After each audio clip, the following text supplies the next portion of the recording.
Within the International Development Group, there has been a lot of interest in how international development practice itself is changing and how that's reflected in our course offerings.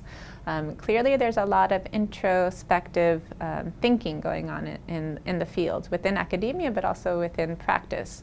And it's, I think, a mark of maturity that a particular field is going through a reflective point. And I think that's really where we are at the moment, trying to engage with different important challenges that are facing not only countries in the global south, but also countries in the global north. And I think many of us see the importance of context in planning as central to what we do within IDG, but also the importance of linking experiences in the global south with experiences of marginalized communities in the global north is also another aspect of how we approach development. And this is part of why I'm also affiliated with groups here within the department that also look at more domestic issues of economic and community development and environmental policy and planning.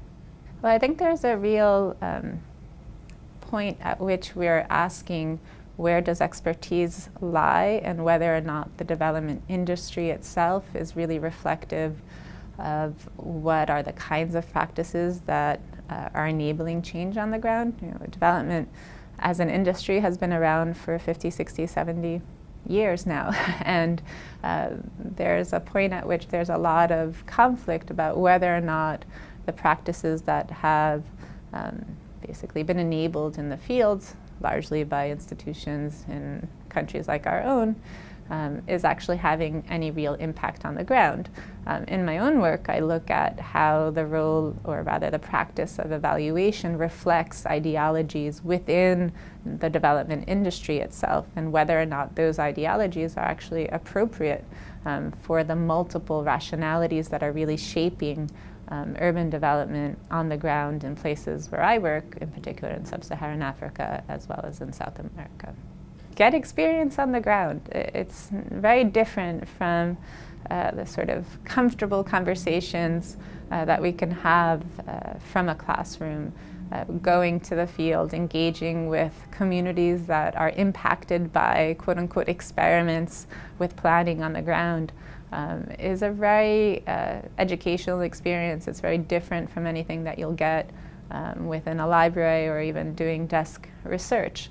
For students who are interested in international development, I think it's important to understand their own positionality when they're on the ground, and of course the positionality of the institutions from which they come. You go to any place in the world with the MIT card, and that gives you a power that must be treated with sensitivity. I hope for our students that are interested in engaging with international development understand that particular power, but also want to leverage that to perhaps facilitate things on the ground that they don't know very much about, but can help those who do something about it. So in other words, I see planners as bridge makers, being folks who can really facilitate the type of discussion and consensus building that has to happen on the ground internationally. Very much today, if you look at what different consulting firms are doing in engineering or in architecture and planning, they're engaging with countries that are outside of Europe, that are outside of North America. They're doing housing studies all over the place. They're doing water and sanitation studies all over the place. And our students have to understand how to couple the contextual importance of history, of political and economic logics that are at play in a particular place with the expertise that one might get from studying at a place like MIT. And if they're able to do that successfully, then we're happy. But that is, the end goal for us, is to prepare students on how to navigate the politics and economics and social attributes of a particular place with the technical expertise that they might develop here with us.